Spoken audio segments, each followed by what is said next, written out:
di musim 2024-2025 ini UEFA Champions League formatnya beda. Dari 2 gol Arsenal bahkan bermula dari counter attack di babak pertama. Mikel Merino setelah dibeli dari Real Sociedad musim ini, terus kemudian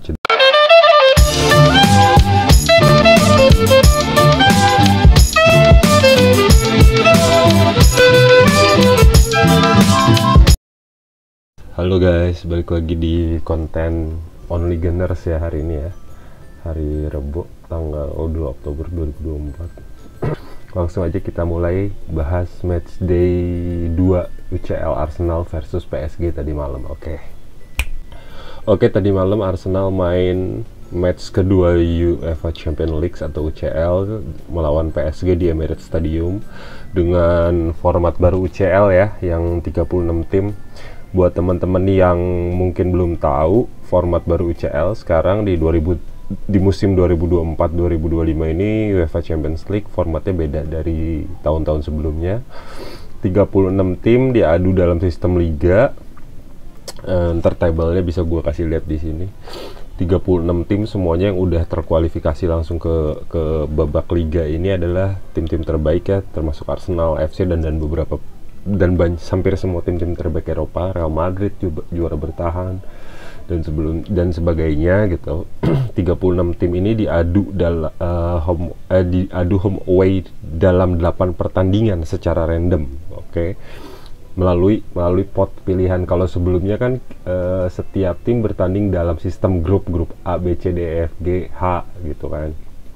Terus ketemu 3 lawan, home away mainnya, jadi total ada 6 pertandingan. Nah, di musim ini adalah karena sistemnya liga 36 tim ini diadu dalam sistem pertandingan home away yang mana lawannya adalah random. Jadi udah ada sebelumnya tuh pot 1 2 3 4, kemudian ya udah diundi random termasuk Arsenal lawan PSG. Nah, di match day 1 Arsenal versus Atalanta 0-0 di home-nya Atalanta. Nah, match day 2 Arsenal main di Emirates lawan PSG.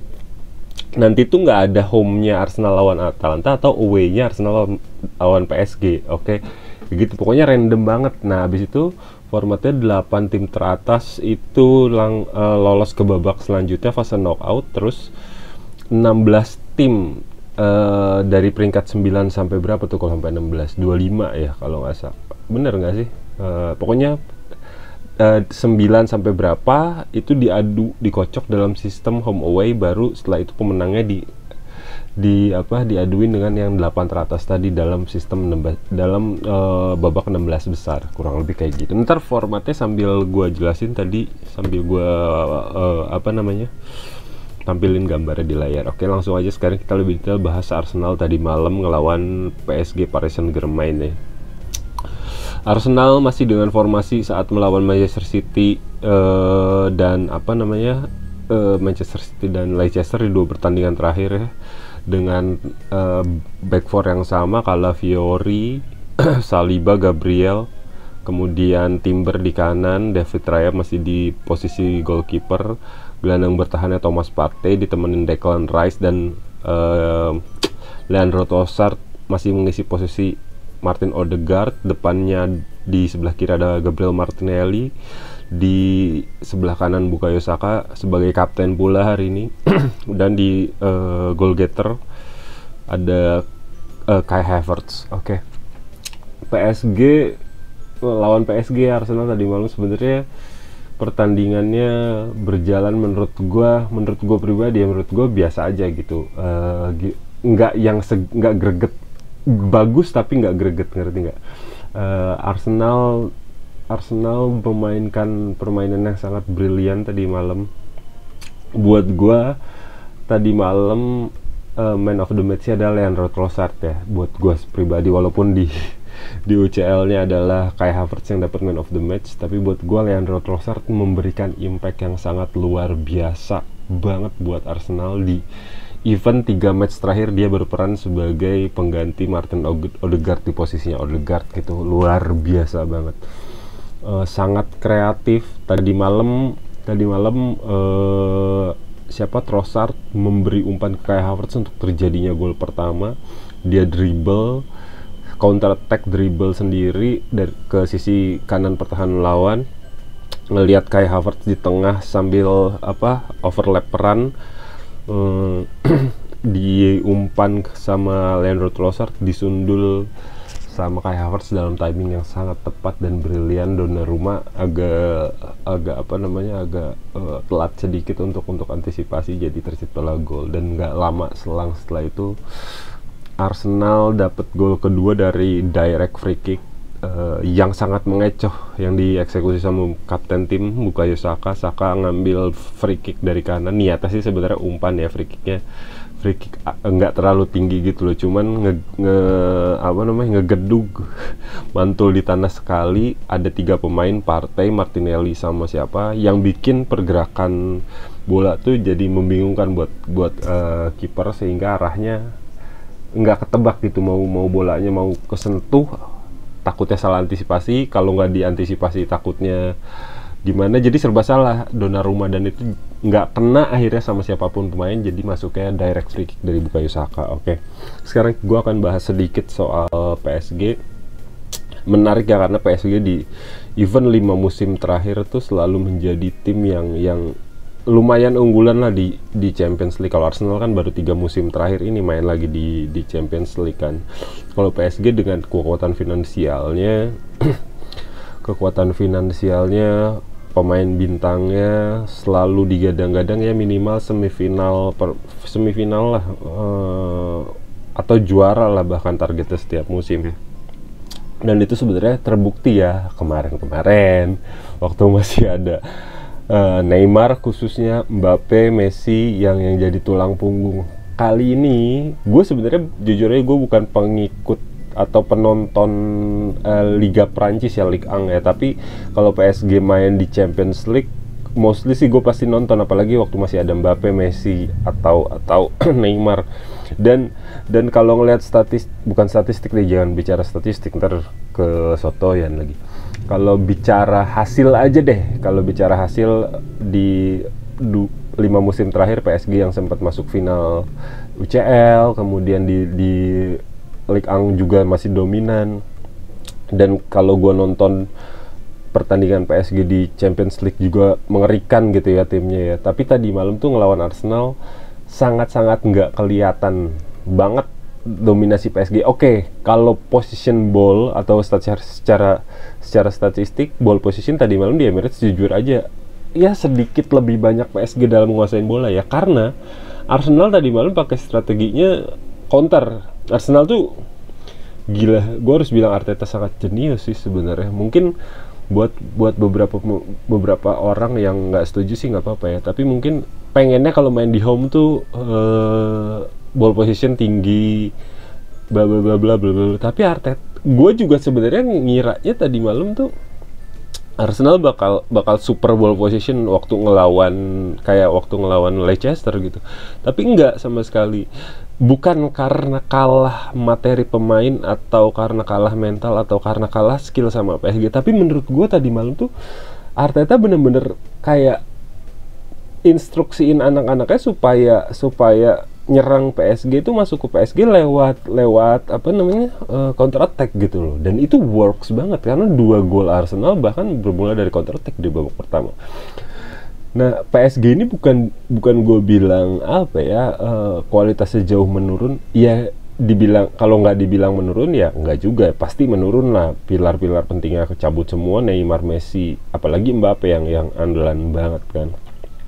Agak menurun, tapi menurut gue ngelawan Arsenal yang udah sangat fluid mainnya dan works team rates-nya bagus banget gitu.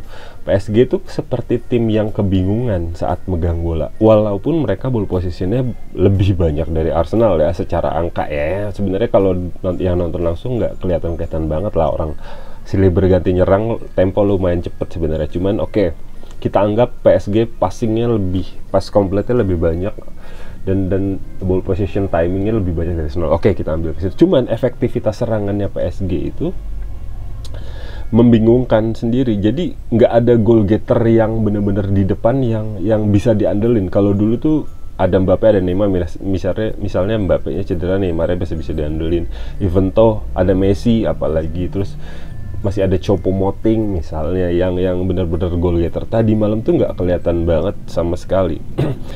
Yang menonjol menurut gue di pertandingan tadi malam dari PSG cuman Lee Kang-in sama Achraf Hakimi aja, dan itu juga mereka nggak regularly bikin gol dan nyelamatin PSG sih, meskipun permainan dua-duanya sangat eksplosif dan membahayakan Arsenal ya.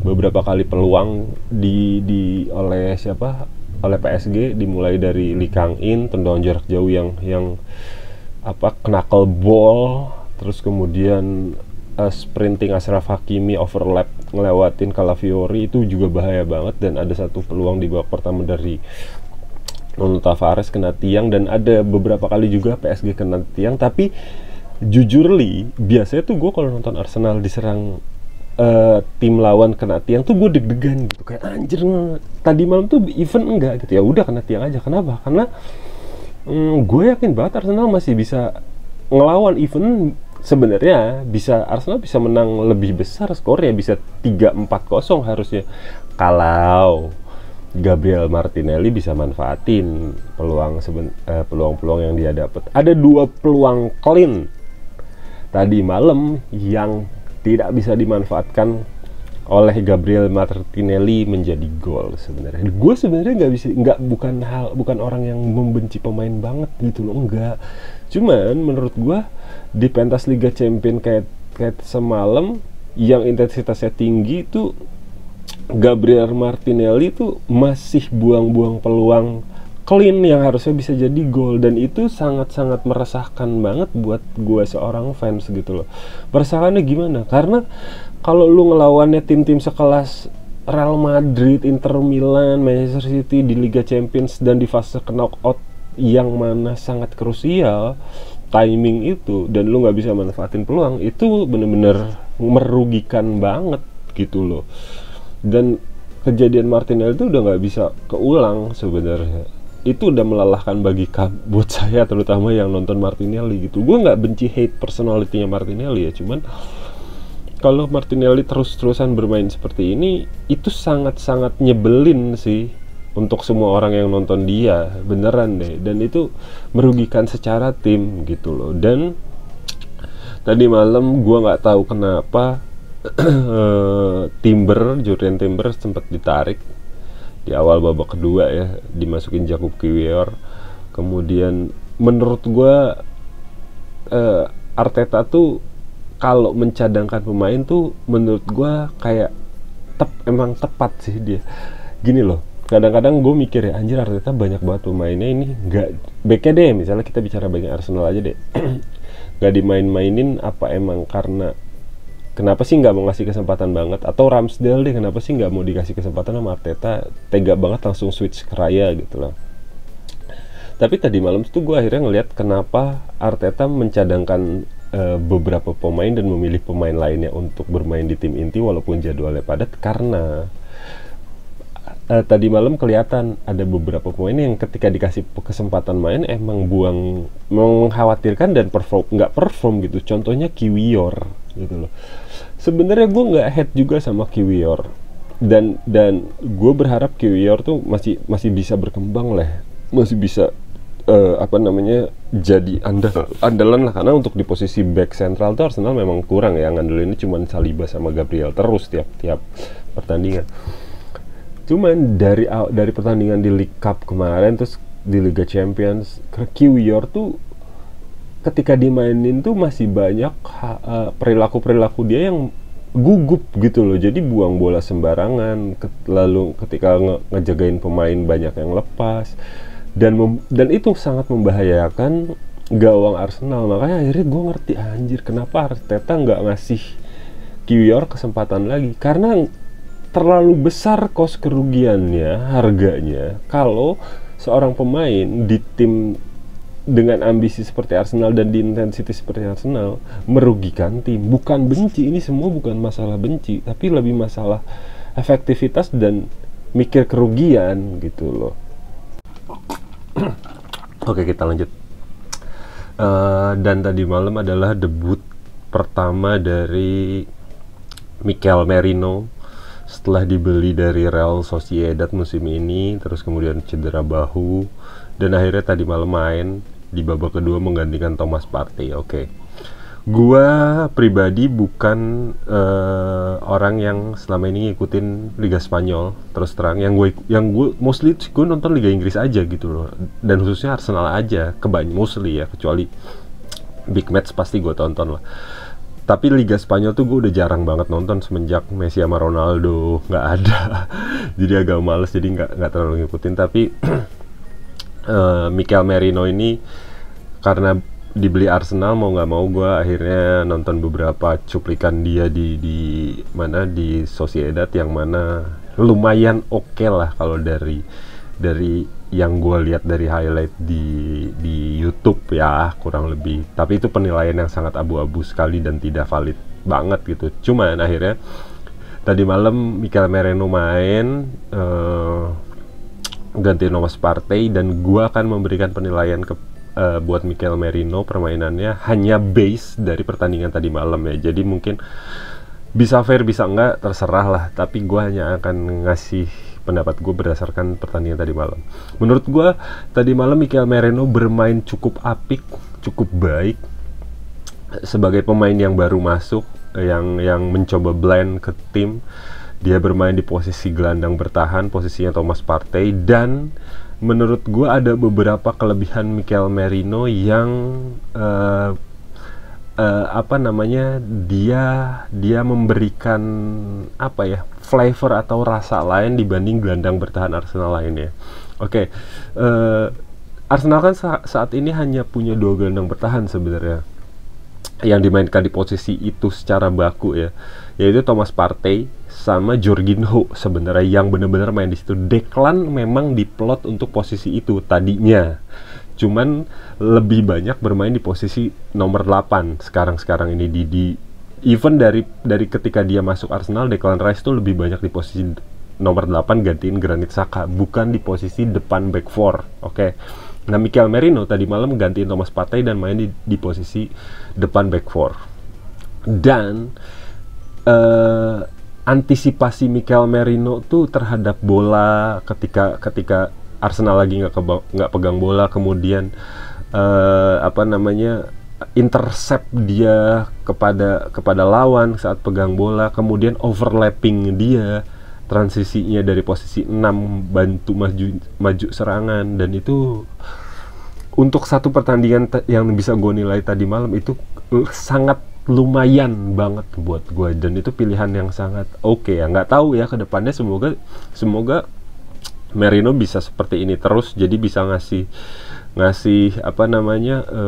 persaingan lagi di skuad Arsenal, dan kemudian bisa menjadi opsi yang banyak, karena Arsenal masih main di 4 kompetisi kan, ada Premier League, Champions League, Carling, sama FA Cup, yang mana itu butuh skuad yang rotasinya benar-benar bagus kalau mau sukses gitu. Gue sebenarnya nggak ngarep bisa quadruple juga, itu terlalu muluk sebenarnya. Tapi paling nggak, kalaupun misalnya kalah atau gugur di salah satu kompetisi, minimal gugurnya tuh nggak ngeselin gitu loh. Karena sering banget Arsenal tuh di era Arteta gugur karena ngeselin gitu, karena nggak bisa bikin peluang lah, apalah gitu. Jadi gue harap di musim ini, tentunya gue berharap Arsenal benar-benar bisa dapet titel ya. Ya gue udah sabar sama 20 tahun gitu. Dan Arsenal juga udah buang duit banyak, udah saatnya Arteta. Gue trustin proses, terus terang gue adalah orang yang sangat mendukung Arteta ketika Arteta datang ke Arsenal sampai hari ini gitu loh. Tapi sudah saatnya cost yang dia keluarin dan perform anak-anak asuhnya itu mendapat ganjaran trofi sebenarnya di musim ini khususnya ya. Kalau musim-musim sebelumnya oke lah, gue masih bisa dengan alasan trust proses, tapi sekarang udah harusnya trofi. Bukan berarti Arteta puasa in Arsenal dari gelar, enggak kok. Di musim pertama juga dia dapat FA Cup dan Community Shield lumayan oke, dan ngasih 2 kali peringkat 2 di Liga Inggris yang keras, even though itu bukan trofi dan nggak perot-perot amat, tapi ya membuktikan kalau progresnya Arsenal naik, dan saat ini adalah waktu yang tepat untuk ngesil itu semua, untuk mengunci itu semua benar-benar menjadi manifestasi sebuah gelar bagi Arsenal FC yang udah lama didambakan oleh para fans gitu loh.